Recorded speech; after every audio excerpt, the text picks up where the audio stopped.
Bom dia, boa tarde ou boa noite. Sejam bem-vindos a mais um vídeo do canal. Eu sou Cleiton Mo. Jéssica Dantas. E hoje a gente vai dar continuidade, na verdade, à explicação deste livro aqui. Eu tô parecendo a garota propaganda da Jequiti. A gente, nesse vídeo, vai falar sobre os detalhes sociais e a tecnologia que tinha em Atlântida. Pra entender esse vídeo, você precisa Assistir ir pro o anterior. outro. Mas se você quiser considerar esse apenas como se fosse uma mitologia, também fique à vontade. É. O outro é mais impactante, vamos dizer assim. Então, vamos começar. Bem, como a gente tá falando, é sobre Atlântida, é sobre o universo perdido, né? O universo no sentido figurativo, né? Sim. É uma realidade completamente perdida que aconteceu muitos milênios atrás, inclusive, da origem do Egito, que já tem mais de 5 mil anos, né? Então é um negócio assim bem antigo que a gente se questiona muito se é verdade, não é verdade. Mas o livro foi escrito, como a Jéssica citou no outro vídeo, da mesma forma que a Bíblia, então com cunho espiritual, explicando. E não vou me atentar a tantos detalhes dessa forma, mas eu só quero atentar para alguns pequenos detalhes, que são: o livro foi escrito em 1883 por uma pessoa teoricamente burra, que se autodenomina burra, né? E que falou sobre tecnologias muito recentes na época dele, ou tecnologias que foram trazidas no século XX, e tecnologias que a gente ainda sequer Conhece.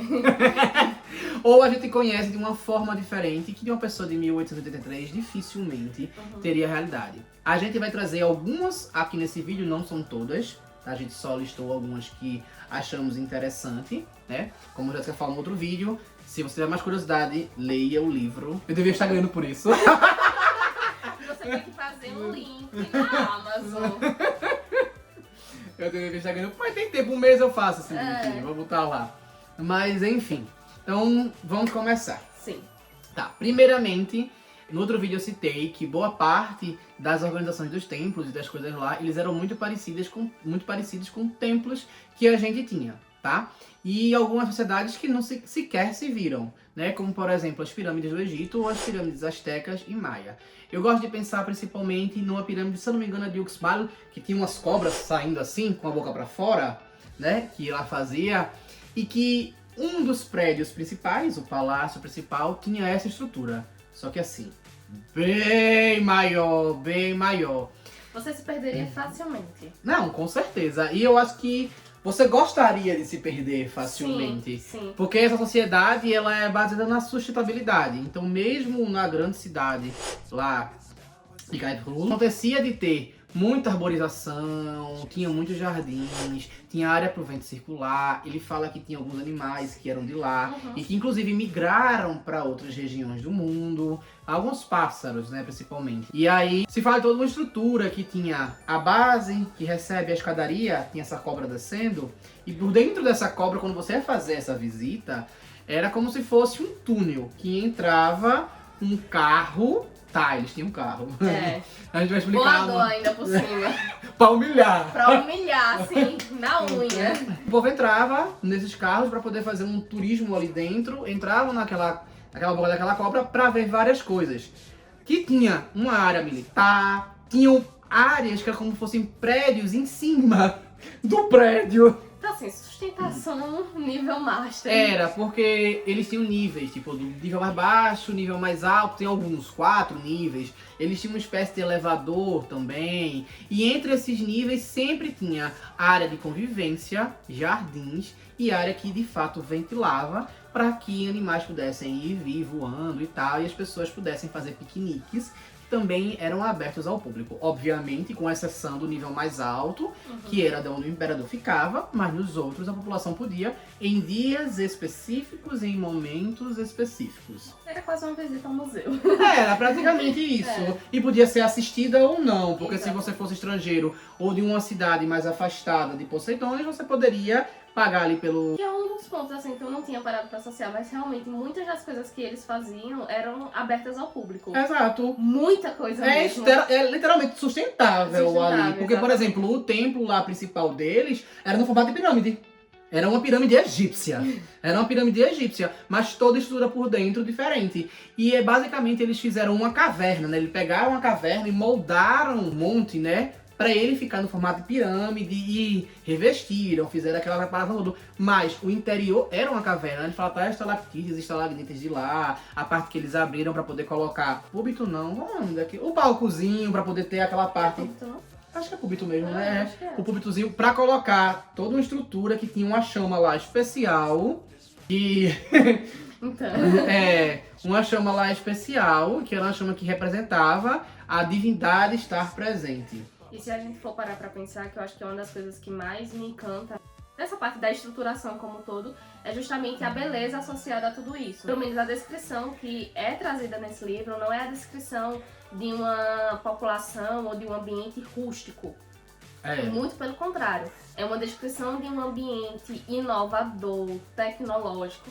Inclusive, a própria capa do livro remete muito a isso, se a gente for parar pra analisar, que a tecnologia aqui é uma tecnologia de ponta, né? Então, assim, a gente tem toda uma estruturação que é incomum pra gente hoje, por exemplo, né?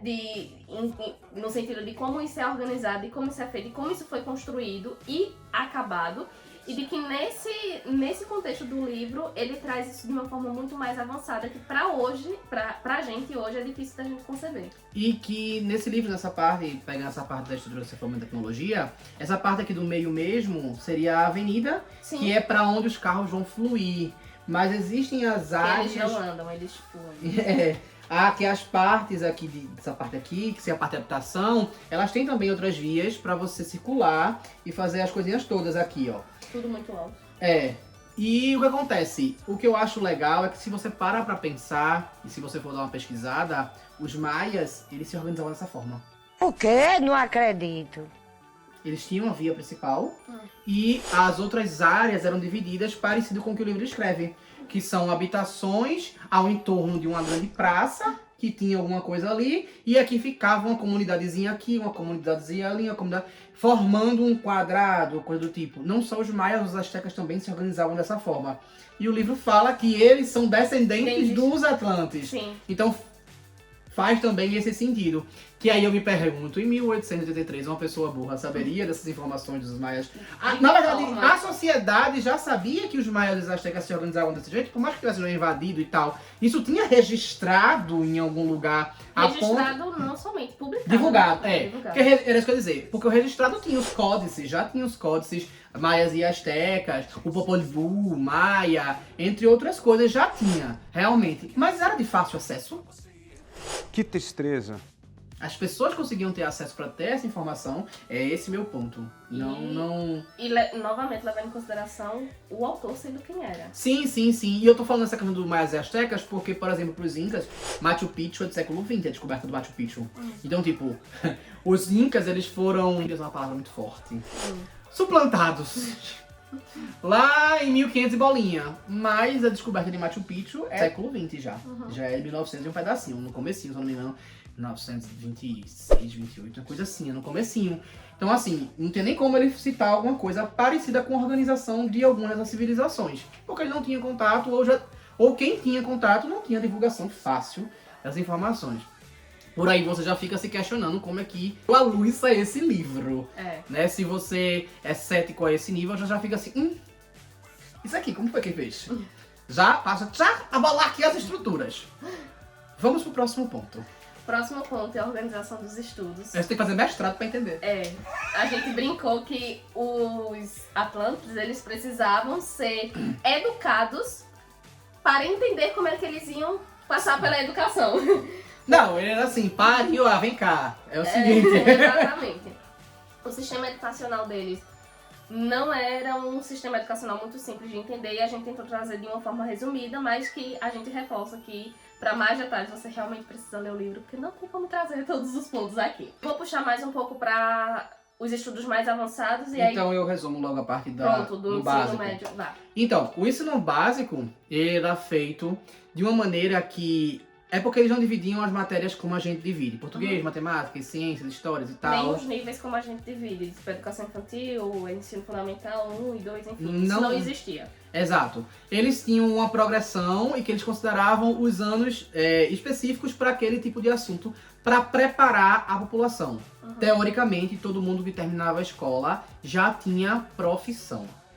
já tinha profissão. E você, durante seus estudos, ia ver questões, tipo, de ciências básicas até uma arquitetura. Pra você poder saber construir uma casa, uma habitação, uma coisa do tipo. Isso Então, era muito enraizado, financeiro... tudo. Era basicamente tudo, você estudava a sociedade. Os estudos que você tinha não eram como temas de uma matéria, como a gente estuda. Eles eram focados em Desenvolvimento enquanto humano. e desenvolvimento sustentável, porque isso. ele não ignorava nem a religião, Sim. nem o universo, né? Tipo, eles também estudavam as estrelas, os astros e afins, também para fazer parte ali. Como não ignoravam a natureza. Então todo mundo teoricamente sabia plantar, todo mundo teoricamente sabia colher, todo mundo teoricamente sabia construir alguma coisa, todo mundo saía ali no básico. Aí você tentava escolher em qual das profissões possíveis, porque eles consideravam as profissões base, e quando eu falo profissão base, não imagine faxineiro não, tá? Eu tô falando assim, profissão base, qualquer profissão base, basicamente. Sim. Eles consideravam que existia, porque não era como se ele botasse uma hierarquia em si. Isso. Era tipo assim, se você estiver no meio do nada, sozinho, o que tu precisa saber? Você era treinado para tudo isso, mas você não era treinado só na prática. Você sabia também o teórico que estava por trás. Exatamente. E aí isso é um dos pontos que dá pra correlacionar com o porquê que a educação superior deles era realmente tão superior, porque trazendo o gancho do que foi abordado no vídeo anterior, a gente viu que em relação aos cargos políticos, ou a realeza, né, como um todo, não era ocupado somente por pessoas de sangue real, digamos assim. Qualquer pessoa da sociedade, ela poderia se submeter a um cargo de alto poder Porque ali ela na tinha população. estudado pelo menos o Exato. básico de política na escola. Exato. E aí, só que tem alguns cargos específicos que precisava ter uma graduação para poder assumir. Exatamente.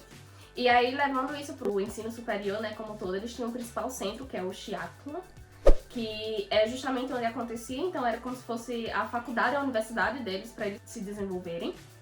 E, de acordo com a visão do personagem principal do livro, né, que é o Zayn, ele traz duas áreas principais, que é a geologia e filologia, não é isso? É que essa aqui é a Isso. quase eterna. Hã? Essa é a quase eterna. Não, é outro curso, é outro que o centro, né? É, porque a de filologia é relacionada aos idiomas, às letras. Isso. Que, inclusive, ele já começa a fazer menção a Suan, que foi o que a gente abordou no outro vídeo, Isso. nessa parte É. dos estudos. E ele, pela própria afinidade que ele sentia ali, ele escolheu a parte da geologia, mas é muito interessante porque ele não via unicamente e especificamente apenas aquela área central, que era a geologia, porque, como a gente mencionou anteriormente, esse estudo superior poderia torná-lo muito mais próximo de um cargo de alto poder ali, real, levando em consideração Possibilidade. no a caso. possibilidade, exatamente. Então, é muito interessante porque não era algo que preparava unicamente, tecnicamente, para uma profissão em si, mas sim para outros contextos. E que Zayn alcançou esse cargo, né? Ele alcançou níveis muito elevados. Inclusive, é um personagem que cresceu muito de vida, né? Em todos os sentidos. Graças a essa estruturação dos estudos deles. Só uma observação, como a Jéssica falou, dessa questão da política, precisar de uma graduação para alcançar cargos superiores. Por esse motivo, a realeza tinha muitos olhos para as instituições de ensino. Sim, Eles sim. viviam, inclusive, fisicamente lá, participando de palestras, às vezes dando palestras. Para observar os alunos que tinham mais afinidade ou que poderiam ascender profissionalmente nesses cargos. E esses cursos, eles eram de graça. Uhum. Mas você tinha que bancar a sua vida para estar lá. Ou seja, você conseguiria entrar, passasse lá na seleção e tudo mais, você conseguiria entrar de fato. Só que eles consideravam como um negócio extremamente caro. Porque eles conseguiriam entrar, mas e tu vai viver de quê? Se coloca no lugar dela 5 segundos, você vai entender. Como é que você De vai ar, sobreviver? Entendeu? Então, tipo, meio que, beleza, tu pode se virar ali, tu pode entrar, tu pode fazer, mas as pessoas se preparavam financeiramente pra poder ter algum recurso ou ter algum trabalho enquanto fazem isso, pra poder sustentar a vida. Exato. O ensino eles não precisam pagar. Só que dentro desses ensinos tinha outro ensino que é a parte que envolve os mistérios do universo, Sim. que é como se, tipo, ó, você pode escolher quando termina a graduação, se você termina ali ou se você continua para o Mistério do Universo. Que dizem que é tão puxada e tão longa que a maioria das pessoas, quando terminam, já são idosas. Tudo isso? Apenas. Apenas. Justamente nesse ponto, aproveitando esse ponto, a gente entra no próximo tópico, que é propriedade e habitação. Uma correlação extremamente próxima. Nesse caso, é assim, como a gente já explicou, as divisões que aconteciam ali, eles tinham parte sempre de fluir, mas sempre levando em consideração para não criar ilhas de calor. Então eles sempre tinham vegetação, os lugares que tinham teto eram um teto bem alto, igual os egípcios e alguns árabes faziam, que era para o ar quente perder força, né, e ficar frio e afundar, aquele negócio todo, ter a circulação, o ar quente fica ali por cima aí, ó, cada vez vai para lá, enfim, e fazendo essas coisas, o frio vai fazendo aquele ciclo de um arrefecimento natural, né, de um sistema compensatório. Isso, acho que ficou melhor assim. E aí o que acontece? Como é que você faria para adquirir uma habitação ou coisa desse tipo?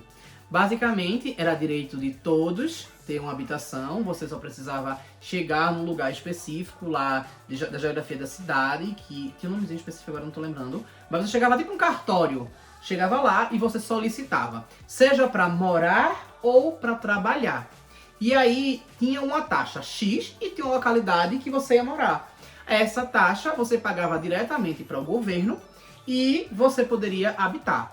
Então, basicamente, você pagava o imposto, mas o imposto era para o governo. Basicamente, ninguém era dono de uma propriedade, mas ao mesmo tempo, ele nunca seria proibido de morar em canto nenhum, desde que você pagasse uma taxa. E eles deixavam claro que aquela taxa ali, ela basicamente era taxa de manutenção da coisa. E que realmente era de manutenção, porque o livro cita brevemente o retorno financeiro para os trabalhadores, e era um retorno financeiro legal. Exato. Então, porque o governo, ele via os trabalhadores da forma seguinte: se eu mantiver por tarifa mínima habitação, água, luz, gás, tudo ali para eles, todo o dinheiro que sobrar para eles, eles vão gastar investindo na própria cidade ou trazendo recursos de outras cidades. Então eles viam como, se eu dou valor e condições aos meus funcionários, não só eles vão trabalhar bem, como eles vão produzir mais, e as riquezas que eles vão produzir, eles vão gerar. Até porque, como eu falei, profissões bases, eles já eram preparados na escola. Então mineradores, por exemplo, que mineravam, já que todos os minérios eram para o governo, e inclusive é um dos plots do livro. Se eu tô dando condições, tô melhorando a condição daquela pessoa, tô dando riqueza para aquela pessoa, ela vai gerar mais. Se ela gerar mais minério, ela tá enriquecendo o reino. Então essa era a lógica que eles usavam. Era uma preocupação real de qualidade de vida com retorno. Exato, era um pensamento, assim, o pensamento que pra mim faz muito sentido. Sim. Que seria basicamente quase como um comunista com um cheirinho de capitalismo por fora, né? Assim, uma coisinha assim, sem a parte de destruição do capitalismo, né? Então, assim, eu acho que seria o que deveria ser o ideal. Sim. Com menos aquela parte da semana. Aquilo ali eu achei demais. Aquilo eu achei muito.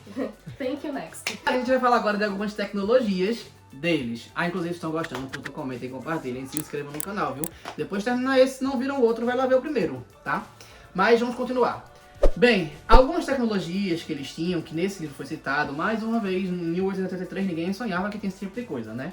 A gente vai citar algumas agora. A primeira é a extração de água do ar. Eles trazem um sistema que eram como se fossem caixas com os tubos dentro, a qual eles puxam o ar para dentro dessa caixa e elas vão passando por uma série de tubos até sair no final. Aí você pensa, e o que é que tem dentro do tubo? Não muita coisa. Basicamente só a propulsão realmente de puxar o ar e jogar o ar mais na frente. Mas essas formas tem umas que a gente chama de chicanas, né? Na engenharia, chicanas, eles são para impedir que o ar passe direito. Ele vai bater, o ar vai desviar o caminho e vai passar logo em seguida. Para que isso? A gente aumenta a perda de carga, ao mesmo tempo faz com que as gotículas de água elas barrem uma na outra e aos poucos ela saia caindo e pingando.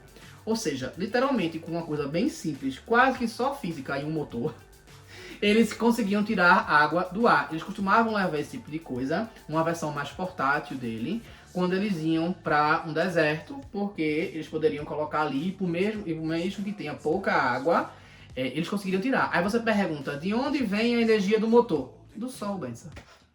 do Simples Sol. assim. Do Sol. Então eles convertiam a energia solar numa proporção simples, pequena, que simplesmente fazia pressurizar o ar que sai do outro lado, ele sairia mais seco do outro lado e pingaria. Isso a gente poderia usar como a própria lógica do ar-condicionado. E uma energia solar que pra gente atualmente é bem recente, né? Exato! Muito Mas o recente. próprio ar-condicionado existia em 1883. E essa tecnologia até foi trazida, eu esqueci, eu devia ter visto o nome do cara, que ele revolucionou com isso também, e também recentemente ali, acho que 2015, que ele também desenvolveu. A outra tecnologia que eu vou trazer é a energia cinética das ondas, que a gente está estudando agora.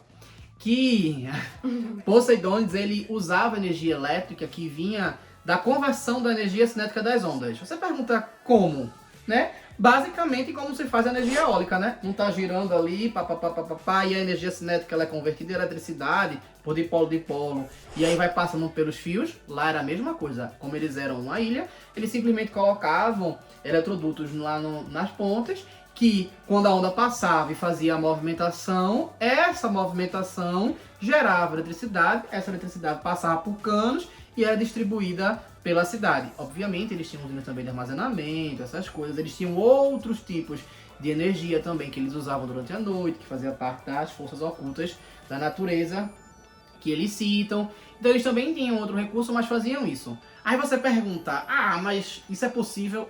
Existe estudo disso atualmente, também bem recente, e inclusive esse estudo é tão recente, que é mais recente do que a impressão desse livro. Então mesmo que alguém fosse alterar alguma coisa que essa pessoa nem sabia, porque não tinha chegado ainda. Então assim, também esse que também achei fantástico, porque quando eu li essa parte do livro, eu falei, meu Deus, isso aqui é recente, gente. E eu fui ver e era. Outro também é o acelerador de partículas. Nem todo mundo vai lembrar, mas tem um lá na França para alcançar na partícula de Deus, que botaram lá na Europa, poder girar e fazer. De acordo com esse livro, eu vou explicar isso no começo, inclusive. De acordo com esse livro, existia acelerador de partículas já lá em Atlântida que eles faziam para que os elementos eles saíssem de um estado para outro estado, transformando uma espécie que eles falam de argila em compostos mais complexos e mais úteis para construir, tipo ouro, algumas ligas metálicas, algumas coisas assim, simplesmente acelerando as partículas, obviamente adicionando alguns elétrons e prótons ali para poder fazer essa mutação. A aceleração era basicamente o que gerava a energia suficiente de recepção disso. E só em explicar isso seria super complexo, daria um vídeo. E nesse livro ele explica um pouco a respeito dessa questão. Pode ir agora, vai. Além de todas essas tecnologias já mencionadas, dois pontos também que me chamaram muita atenção eram os meios de comunicação. Então eles tinham meios de comunicação muito avançados. Se parar para pensar, por exemplo, na nossa evolução de 2000 até agora 2025 no uso de telefones, por exemplo. Entregando a idade agora, né? Mas tudo bem. Vai. Isso é nova. Mas, assim, parando pra pensar nessa evolução de telefones que a gente tem atualmente, é complicado da gente ver esse tipo de material e não acreditar de fato, porque ele cita um aparelho denominado Naim, que seria basicamente o tablet que a gente tem hoje, que era um meio de comunicação onde eles já conseguiam fazer ali gravações de áudio e vídeo, basicamente pra se comunicar com outras pessoas. E alguns deles projetar. Projetar, exatamente. E inclusive, outro ponto também que esse Naim, ele conseguia contribuir era de identificação por geolocalização. Sim, sim. E que isso também pra gente é muito recente, né? Se a gente for parar pra pensar no smartphone que a gente tem hoje, então, tipo assim, caramba, esse livro foi escrito em 1883 por uma pessoa que se autodenominava burra e que a gente não tinha tantos, assim, a gente tinha avanços tecnológicos, claro, a gente tem avanços tecnológicos hoje, mas que pra gente, smartphone, por exemplo, que realiza a chamada de vídeo, é algo absurdamente recente, o quê? 2012, 11 por ali. Então, tipo assim, caramba, né? Esse é um dos pontos também que me chamou muita atenção. E os próprios carros, né? Como a gente mostrou anteriormente, os carros, eles pareciam umas cápsulas de verdade, né? De locomoção. E no vídeo anterior a gente também falou sobre o quanto que isso facilitava o transporte deles para outros locais mais distantes, tipo Suan, por exemplo. Era um local distante de Poseidones, mas ainda assim eles conseguiam chegar com uma facilidade por conta desses automóveis que eles denominam como Velex, né? Velex. Velex.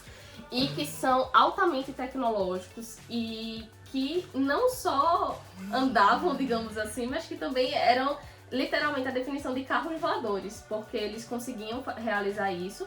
E se a gente for parar pra pensar, eu pesquisei o ano do primeiro avião oficialmente, que é 1906, então assim... Já estava há 20 anos, já 23 anos. estava muito avançado e com conceitos que não são tão simples de entender em termos de tecnologia e desenvolvimento realmente de um automóvel ali que consegue fazer duas coisas ao mesmo tempo, basicamente. Ele cita até de naves espaciais não, naves, aeronaves, né? Que esses carros são os básicos, né? Os mais elevados são grandes e tal. Finos, compactos, bem montados, que usam campo magnético como base para poder fazer o transporte e coisa do tipo. Então são coisas assim que para uma pessoa de 1883 conceber, até lá naquela realidade ali, era um negócio assim que... É uma tecnologia assim surreal. E dando detalhes de como funciona. Exato. Que essa aeronave, inclusive, ela voa pra frente e pra trás. Vai e volta. Tá aqui, ela faz isso, se ela se arrepender, ela volta aqui e vai é um trem, não é o trem não metrô, né? Ela faz isso. Então, assim, é um negócio de ponta. Outra realidade. Pra finalizar, um negócio que pra mim, quando eu li assim, eu fiz... Faz todo sentido, pô. Isso eles tratavam os da lei, vamos dizer assim... Os fora da lei muito graves. Não quer contextualizar nessa parte? Não, porque são vídeos ofendentes. Ai, que droga! Aquilo que eles consideravam um perigo grande para a sociedade. A reeducação deles era feita de uma forma... diferente. Que não é uma lavagem cerebral e ao mesmo tempo Porque o que eles faziam? Eles raspavam a cabeça da pessoa e eles usavam a diferença de polo para poder fazer com que vasos sanguíneos em áreas específicas da cabeça daquela pessoa se contraiam para que sejam menos irrigados. Qual é a lógica por trás disso? Primeiro, no sangue da gente tem alguns metais. Então, dependendo do nível do campo magnético que a gente insira, eles vão poder ser desviados, direcionados, nesse caso, puxados ou empurrados para regiões diferentes, né? Então, vamos supor aqui cálcio e ferro, que vão estar presentes nas suas formas normalmente positivas. Então, naquela área que tiver a negativa, vai ser aonde vai ser atraído o sangue, parte do sangue para lá. Mas, obviamente, não é o conjunto inteiro do sangue. É uma parte, então vai meio que tendenciar e vai fazer com que o corpo reaja de uma forma empurrando o sangue para uma área, ou seja, irrigando melhor uma área e a outra área ficando mais pobre. Mas mais pobre não é aquela área definhar, não é ficar ela definhar, ela ficar com o mínimo de ativação possível. E aí como é que dava esse estudo? O estudo era baseado em analisar a conformação do crânio como um todo. Porque eles tinham um estudo psicológico e biológico de saber o que cada área do cérebro costuma pensar. E haviam áreas específicas que, se elas estivessem com boa irrigação de sangue, significa que tem mais atividade. E que hoje a gente tem conhecimento sobre isso, né? Sobre áreas específicas relacionadas a ações específicas Estudos humanas, de vários tipos. Estudos de vários tipos, mas que se a gente for parar pra pensar, a gente não tem uma explicação clara de todas elas ainda. Não, e a minha pergunta que eu fiz quando eu tinha 10 anos de idade pra mim mesmo, sobre como é que a gente armazena uma imagem na cabeça da gente, como a gente visualiza de novo... Só esse livro que me respondeu, mas ninguém. Só esse livro me respondeu. Mas, continuando o que a Jéssica estava falando, então, quando eu não tenho tanta irrigação ali daquela região, eu não tenho uma atividade tão grande. Ou seja, aquilo que aquela área me incentive a fazer, eu não vou fazer mais. Então, vamos supor, eu tenho uma área que aquela pessoa fez um crime, mas aquele crime dependia muito da matemática para ele ser fantástico. Então a gente poderia suplantar um pouco da região que pensa na matemática para desenvolver outra coisa. Basicamente, eles eram uma espécie de tratamento para combater áreas que iam trazer uma certa disrupção da natureza humana normal. Então... E normalmente tinha uma área já, que é a área que lhe permite pensar, tipo, só com esses instintos mais selvagens. Do exato. Tipo, eu posso ser agressivo, eu vou quebrar uma lei, eu vou fazer esse tipo de coisa. Então, dessa forma, eles tiraram, que é uma região por aqui que ele fala, né? Eles tiravam aquela região ali de atividade um pouco, para que a pessoa tivesse menos tendência. Não é que a pessoa fosse parar de fazer, é que ela tivesse menos tendência. E aí a reeducação poderia ser feita mais efetivamente. Então, e é realmente em um contexto muito mais agravado, porque eles tinham outra opção de tratamento, que era a hipnose, por exemplo. Sim. Só que para esse contexto do crime que foi mencionado no livro, realmente essa espécie de lavagem cerebral era necessária justamente pela gravidade, mas que em casos mais simples eles tinham outras opções de tratamento. Então, assim, era realmente casos muito extremos. exato, não era como qualquer um que fez uma Exato. besteira ali, normalmente era reeducação mesmo. Sim. Eles faziam hipnose para poder ajudar uma coisa ou outra, ou faziam reeducação. Nesse caso, fazia hipnose para poder botar a pessoa para dormir, para depois fazer esse tratamento para tipo rebutar o sistema do cérebro. Mais uma vez, tenta conceber de uma pessoa que tinha acabado de terminar o ensino médio, burra, em 1883, pensar nisso que eu acabei de explicar, que talvez você que esteja assistindo não fazia nem ideia de como funcionaria, ou de como poderia funcionar. Isso pra mim é uma das maiores provas que nem é um livro pra todo mundo, Sim. que vai ler e vai conseguir absorver um negócio assim de realmente... Poxa, porque eu acredito que vai ter gente que vai ler e vai sair completamente bitolado das ideias, acreditar em qualquer coisa, qualquer coisa. Uhum. Enquanto outras pessoas vão ter uma expansão de mente. Então, eu não acredito que seja um livro que todo mundo que possa ler em qualquer momento, né? Mas também não acredito nas explicações de outras. Deixa muito claro que teve uma iluminação divina. Porque não dá pra conceber. Não dá pra conceber. Então, assim, que isso é uma coisa que hoje, inclusive, a gente nem faz. Então, mesmo que fosse pela impressão do livro, que é 2006, né? 2006, 2003, uma coisa 2006. assim. Pronto, mesmo que for, até a gente não faz esse tipo de coisa. O máximo que eu vi foram alguns psicólogos falando de fazer ressonâncias magnéticas, alguns tipos Alterar para comportamento. identificar algum tipo de comportamento anômalo no cérebro, nas sinapses. Exato. Ou seja, hoje a gente tá chegando perto do que pode vir a ser esse tipo de procedimento. Justamente para fazer tipo, algum mapeamento, para recomendar algum tratamento medicamentoso.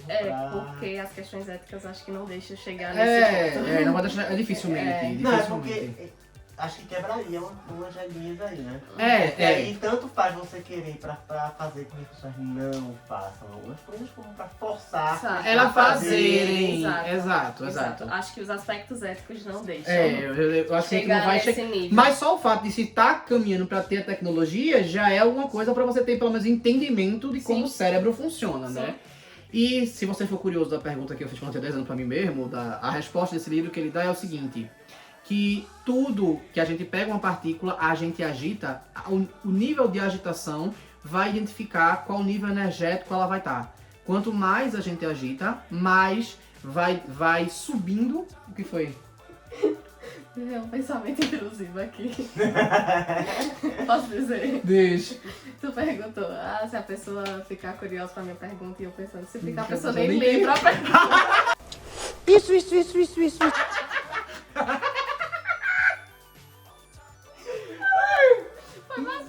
Mas eu vou dar essa informação, porque essa informação é muito interessante. Vai, desculpa. Se a gente agita muito aquela coisa ela vai começar a gerar som. Do som ela vai começar a gerar calor. Do calor ela vai alcançar uma chama. Da chama ela vai acelerar para plasma. Do plasma ela vai virar luz. Da luz ela vai continuar. Se ela continuar, ela vai para onde? Ela chega aonde? Nesse caso, ela chegaria... A luz, a eletricidade, né? No caso, eletricidade, luz. Depois dali ela vai para onde? Ela iria para a partícula de Deus. Então, basicamente, ele justifica nessa parte que a gente pensa através de sinapse elétrica, porque a eletricidade está extremamente próxima da próxima etapa de agitação, que é chegar no nível de Deus. Então, basicamente, não é nível de Deus, tá? A partícula de Deus. Então, tipo, é como se seu pensamento fosse armazenado numa nuvem espiritual. Então, por isso a gente consegue guardar memória de cheiro, de gosto, de imagem, porque tá dentro do seu espírito. Tá gravado lá. Interessante. Interessante. É isso, espero que tenham gostado. Então curta, comentem, compartilhem, se inscrevam no canal. Obrigado por assistir até aqui. E se não sabem comentar, comentem Agitação. agitação. E é isso, valeu.